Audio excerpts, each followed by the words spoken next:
Audiobook Meditações de Marco Aurélio. Estamos no livro 9. Livro 9.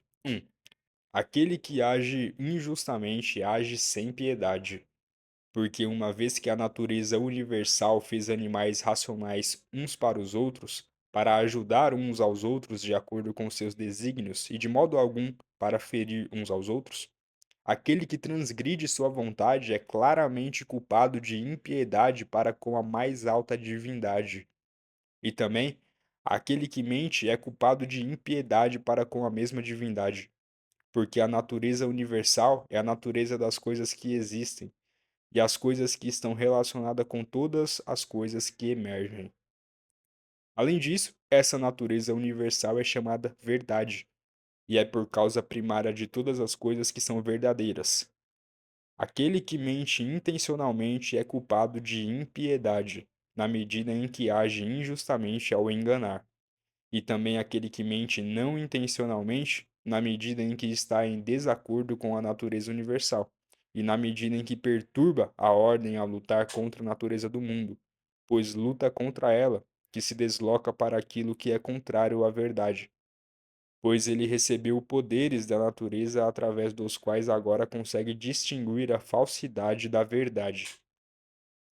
E aquele que busca o prazer como bem e evita a dor como mal é culpado de impiedade. Por isso mesmo, é forçoso que esse homem encontre falhas da natureza universal, alegando que ela atribui ao mal e ao bem coisas contrárias aos seus desejos. Porque frequentemente os maus estão no gozo do prazer e possuem as coisas que produzem prazer, e os bons têm dor por sua parte, e coisas que causam dor. Além disso, aqueles que têm medo da dor, às vezes também terá medo de algumas coisas que acontecerão no mundo, e mesmo isso é impiedade.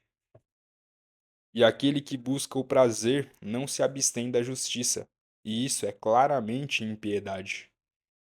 Agora, no que diz respeito às coisas para as quais a natureza universal é igualmente influenciada, pois ela não teria feito ambas a menos que fosse igualmente influenciada para ambas, aqueles que desejam seguir a natureza devem ser da mesma opinião que ela e igualmente afetados.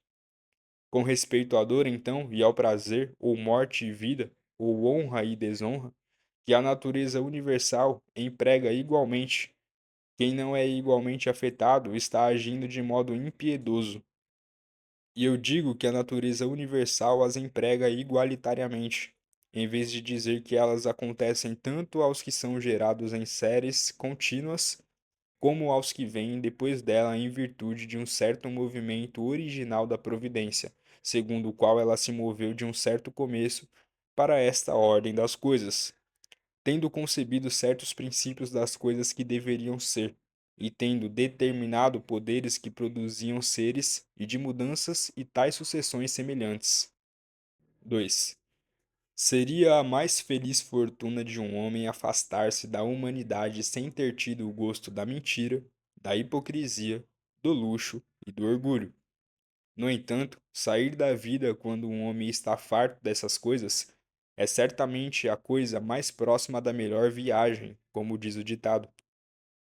Você está determinado a permanecer no vício e a experiência ainda não o induziu a fugir dessa pestilência, pois a destruição do discernimento é uma pestilência, muito mais, de fato, do que qualquer corrupção e alteração dessa atmosfera que nos cerca, pois essa corrupção é uma pestilência de animais tanto quanto eles são animais, mas o outro é uma pestilência de homens tanto quanto eles são homens. 3. Não despreze a morte, mas fique contente com ela, pois esta também é uma daquelas coisas que a natureza quer. Pois tal como é ser jovem e envelhecer, e crescer e alcançar a maturidade, e ter dentes, barbas, cabelo branco, e conceber e estar grávida e procriar, e todas as outras operações naturais que a estação da vida trazem, tal também é a dissolução.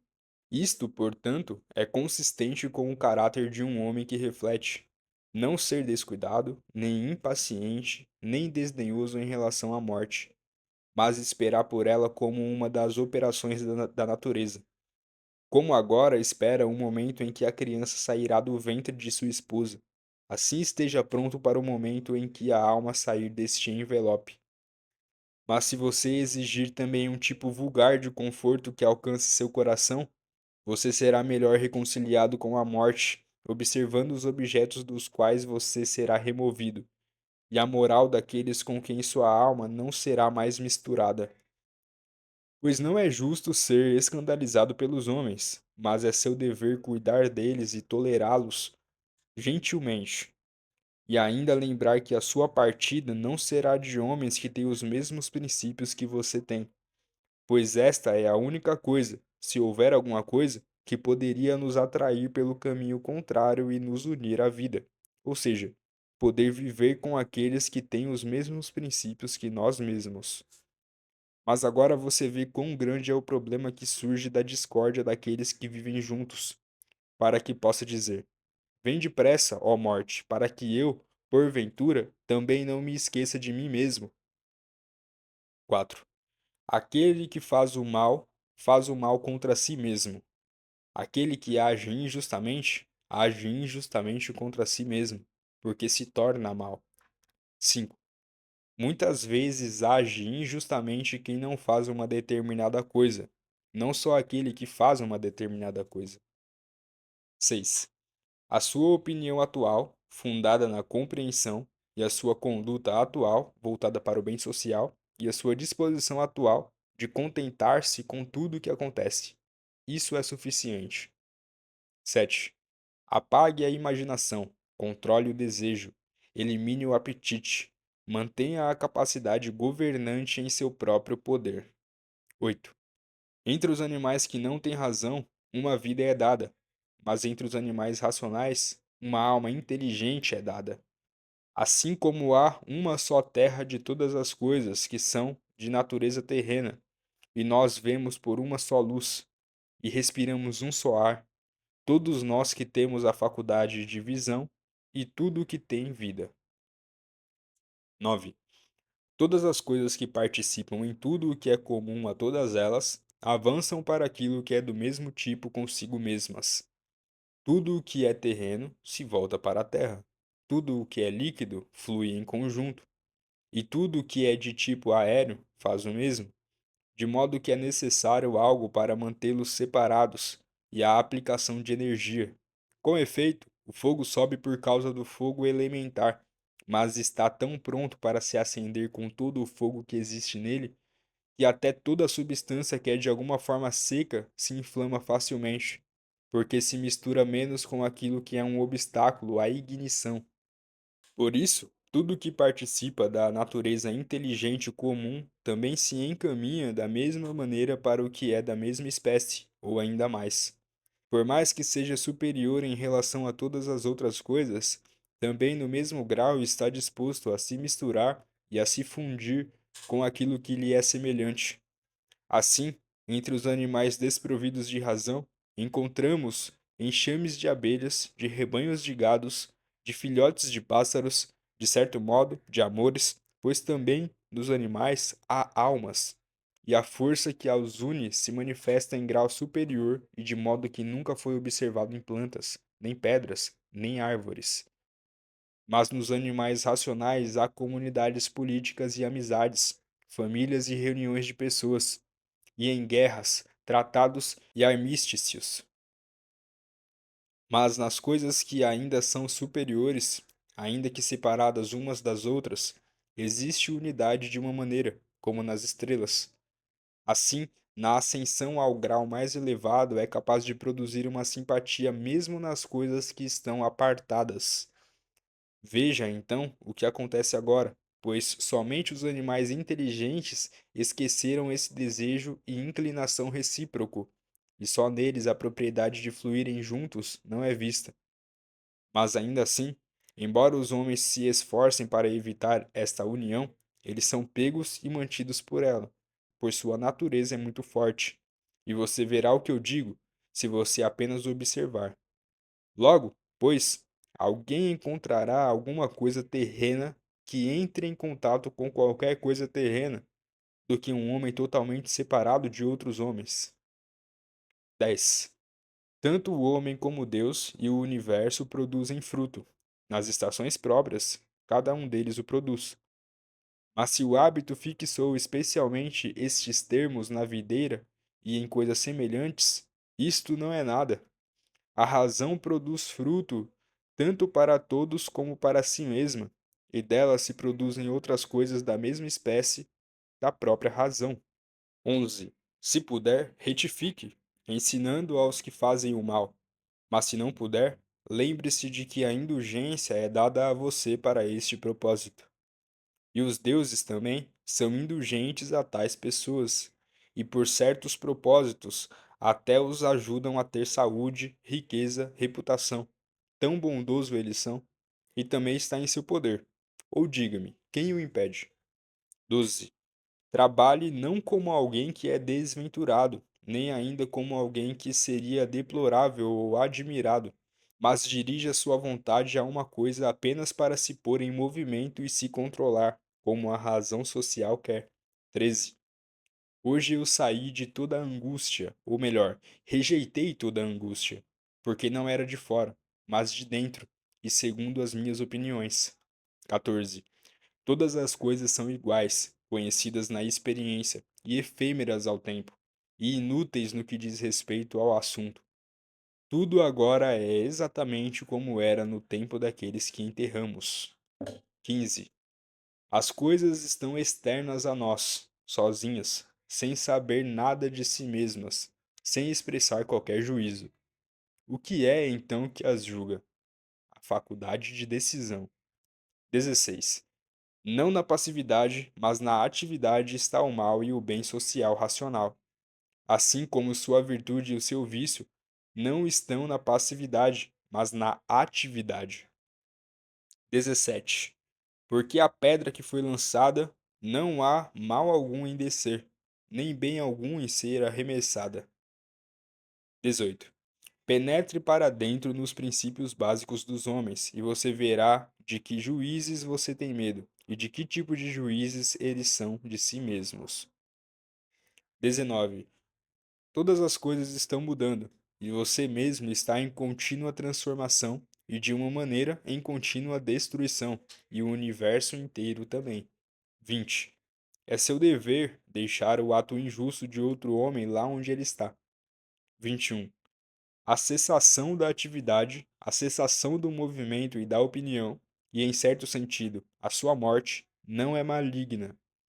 Volta agora os seus pensamentos para a análise da sua vida como criança, como jovem, como homem, como velho, pois nisto também toda mudança foi uma morte. Isto é algo a temer? Volta agora os seus pensamentos para a vida do seu avô, depois para a vida da sua mãe, depois para a vida do seu pai. E ao encontrares muitas outras diferenças, mudanças e encerramentos, pergunte-se: isto é algo a temer? Da mesma forma, então, nem a extinção, a cessação e a mudança de toda a sua vida são algo a temer. 22. Apresse-se em examinar sua própria faculdade de governo, a do universo e a do próximo. A sua, para que a torne justa, a do universo, para que se lembre do que você é uma parte, e a do próximo, para que saiba se ele agiu ignorantemente ou com conhecimento. E também pode considerar que a faculdade de governo dele é semelhante à sua. 23. Assim como você mesmo é um componente de um sistema social, assim também cada ato seu seja um componente da vida social. Qualquer ato seu não tem nenhuma referência imediata ou remota a um fim social.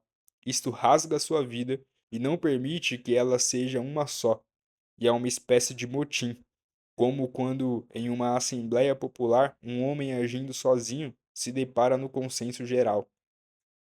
24. Disputas de crianças pequenas e seus esportes, e pobres espíritos carregando corpos mortos. Tal é tudo.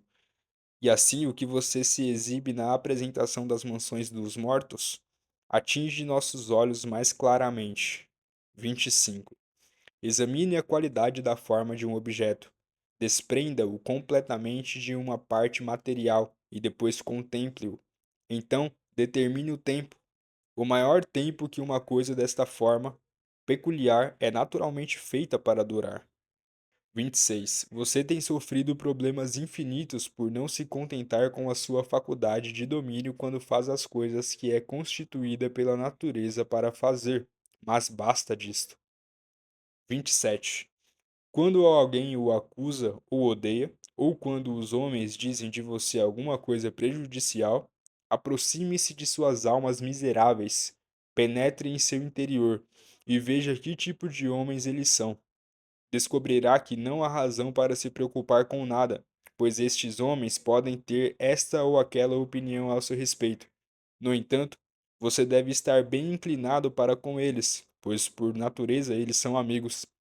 E os deuses também o ajudam de todas as maneiras, por sonhos, por sinais, a alcançar as coisas sobre as quais eles estabeleceram um valor. 28. Os movimentos periódicos do universo são os mesmos para cima e para baixo, de época em época. Ou a inteligência universal se opõe em movimento para cada efeito separado, e se é assim, se contenta com aquilo que é o resultado de sua atividade, ou se põe em movimento uma vez, e tudo mais vem por meio de uma sequência de uma maneira, ou elementos indivisíveis são a origem de todas as coisas. Numa palavra, se há um Deus, tudo está bem, e se o acaso governa, você tampouco deve ser governado por ele.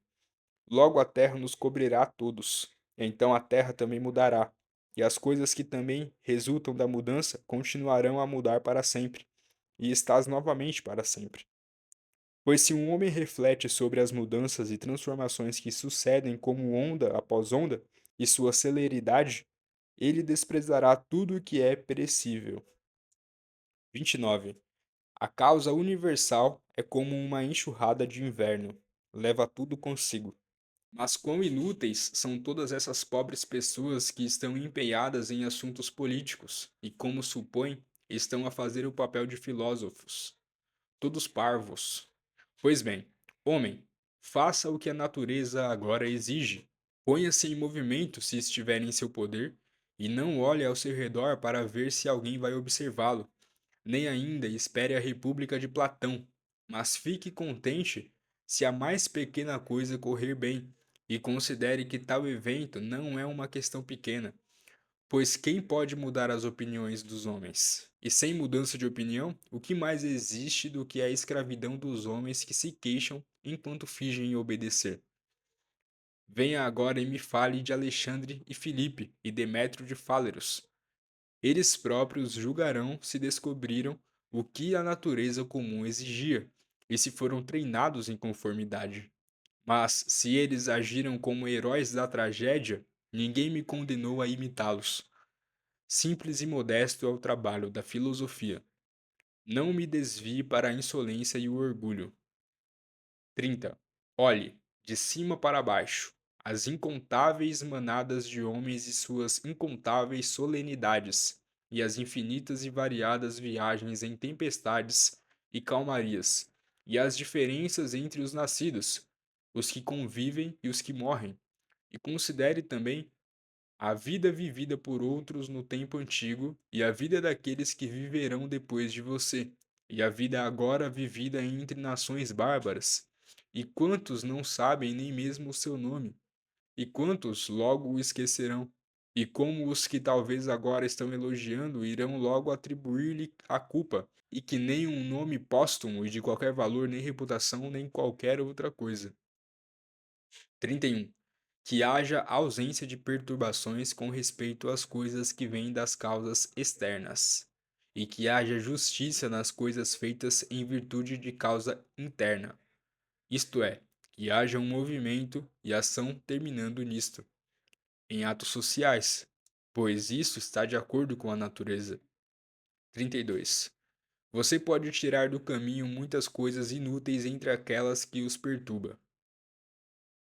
pois estão inteiramente em sua opinião, e então ganhará para si amplo espaço ao compreender todo o universo em sua mente, e ao contemplar a eternidade do tempo, e ao observar a rápida mudança de cada coisa.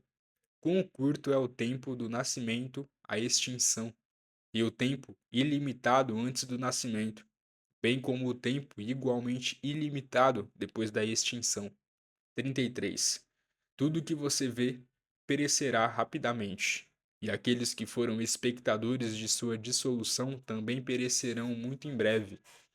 E aqueles que morrerem na velhice mais extrema será colocado na mesma condição que aquele que morreu prematuramente. 34. Quais são os grandes princípios desses homens? E que tipo de coisas estão ocupados? E por que tipo de razões eles amam e honram? Imagine que você veja suas almas desnudadas. Quando eles pensam que fazem o mal por sua culpa, ou bem por seu louvor, que ideia! 35. Perda não é nada mais do que mudança, mas a natureza universal deleita-se na mudança, e em obediência a elas todas as coisas são agora bem feitas, e desde a eternidade têm estado na mesma forma, e assim será até o tempo sem fim. O que então você diz? Que todas as coisas foram e todas as coisas sempre serão ruins, e que nenhum poder jamais foi encontrado em tantos deuses para retificar essas coisas, mas o mundo foi condenado a ser preso e nunca cessar o mal? 36. A podridão da matéria que é o fundamento de tudo. Água, pó, ossos, impurezas. Ou outra vez, pedras de mármores, calosidades da terra, e ouro e prata, os sedimentos e vestes, apenas pedaços de lã, e tinta de púrpura, sangue, e tudo mais é da mesma espécie. E o que é da natureza da respiração é também outra coisa da mesma espécie, mudando de isto para aquilo. 37. Chega dessa vida miserável e de murmurações e brincadeiras sem sentido. Por que se perturba? Que há de novo nisto? O que o perturba? É a forma da coisa? Olha para ela. Ou será que é o tema? Olhe para ele. Mas, além destes, não há nada. Aos deuses, então, tornam-se facilmente mais simples e melhores. É o mesmo se examinamos essas coisas por 100 ou 3 anos. 38. Se um homem fez o mal, o dano é dele, mas talvez ele não tenha feito o mal. 39. Ou tudo procede de uma só fonte inteligente e se ajunta como num só corpo, e a parte não deve achar culpa do que se faz para o bem do todo, ou só há átomos, e nada mais do que mistura e dispersão. Por que, então, está perturbado? Diga à faculdade dominante: você está morta, está corrompida, está fazendo-se de hipócrita, está se tornando uma besta. Você se faz gado e se alimenta com os outros? 40. Ou os deuses não têm poder, ou têm poder. Se então não têm poder, por que reza a eles? Mas se eles têm poder, por que não reza para que eles lhe deem a faculdade de não temer nenhuma das coisas que você teme, ou de não desejar nenhuma das coisas que você deseja, ou de não se cansar de nada, ao invés de orar para que nenhuma dessas coisas não aconteça ou aconteça? Porque certamente, se eles podem cooperar com os homens, eles podem cooperar para esses propósitos. Mas talvez você queira dizer que os deuses os colocaram em seu poder. Bem, então, não é melhor usar o que está em seu poder como um homem livre do que desejar de forma servil e abjeta o que não está em seu poder? E quem disse que os deuses não nos ajudam nas coisas que estão em nosso poder? Comece, pois, a orar por tais coisas e verá. Um homem ora assim: como poderei deitar-me com aquela mulher? Você ora assim: como não desejarei deitar-me com ela? Outro ora assim: como me libertarei disso? Ore você: como não desejarei não ser solto? Outro assim: como não perderei meu filho? Você assim: como não terei medo de perdê-lo? Faça bem suas orações por este caminho, e veja o que há de vir. 41. Epicuro diz: na minha enfermidade, a minha conversa não foi sobre os meus sofrimentos corporais, nem, diz ele, falei sobre tais assuntos aos que me visitaram, mas continuei a falar sobre a natureza das coisas como antes, mantendo esse ponto principal, como a mente, ao participar de movimentos como os que acontecem na pobre carne, será livre de perturbações e manterá o seu próprio bem. Nem eu, diz ele, dei aos médicos a oportunidade de fazer um olhar solene, como se estivesse fazendo algo grande, mas minha vida continuou bem e feliz.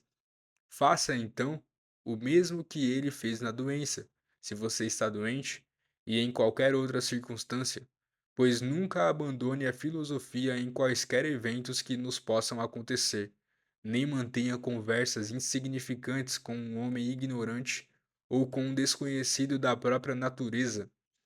É um princípio de todas as escolas de filosofia. Mas tenha intenção apenas com aquilo que você está fazendo agora e com o instrumento pelo qual você o faz. 42. Quando você se ofende com a conduta vergonhosa de qualquer homem, pergunte-se imediatamente: é possível então que os homens sem vergonha não estejam no mundo? Não é possível. Não exija, pois o que é impossível. Pois este homem também é um daqueles homens sem vergonha que devem necessariamente estar no mundo, que as mesmas considerações estejam presentes em sua mente no caso do escravo e do homem infiel e de todo homem que faz mal de qualquer maneira. Pois ao mesmo tempo em que você se lembra de que é impossível que tal tipo de homem não exista, você se tornará mais benevolente em relação a cada um individualmente. É útil perceber isso também. Imediatamente quando surge a ocasião, que virtude a natureza deu ao homem para se opor a todo ato justo? Pois ela deu ao homem, como antídoto contra o homem estúpido, brandura, e contra outro tipo de homem algum outro poder. E em todos os casos, é possível corrigir ensinando ao homem que se extraviou, pois todo homem que erra perdeu seu objetivo e se extraviou. Além disso, em que você foi ferido? Pois você descobrirá que ninguém entre aqueles os quais você está irritado fez alguma coisa pela qual a sua mente pudesse ser piorada. Mas o que é mal para você e prejudicial tem seu fundamento somente na mente. E que mal se faz, ou que há de estranho, se o homem que não for instruído faz os atos de um homem sem instrução? Reflita se não deveria antes culpar-se a si mesmo, porque não esperava que tal homem errasse de tal maneira. Porque você tinha meios dados por sua razão para supor que era provável que ele cometesse esse erro, e ainda assim você se esqueceu e está surpreso que ele tenha errado. Mas acima de tudo, quando você tem culpa de um homem como infiel ou ingrato, vire-se para si mesmo, pois a culpa é manifestamente sua, se você confiava que um homem que tivesse tal disposição manteria sua promessa, ou quando conferiu sua bondade, não o conferiu absolutamente, nem ainda de tal forma que tenha recebido de seu próprio ato todo o benefício. Pois que mais você quer quando fez um benefício a um homem? Não está contente de ter feito algo conforme a sua natureza e você procura ser pago por isso? Como se o olho exigisse uma recompensa por ver, ou os pés por andar. Pois, como esses membros são formados para um propósito particular e trabalhando de acordo com suas várias constituições obtêm o que é seu próprio, assim também como o homem é formado pela natureza de atos de benevolência, quando ele faz algo benevolente ou de qualquer outra forma conducente ao interesse comum, ele agiu de acordo com a Constituição e ele recebe o que é seu.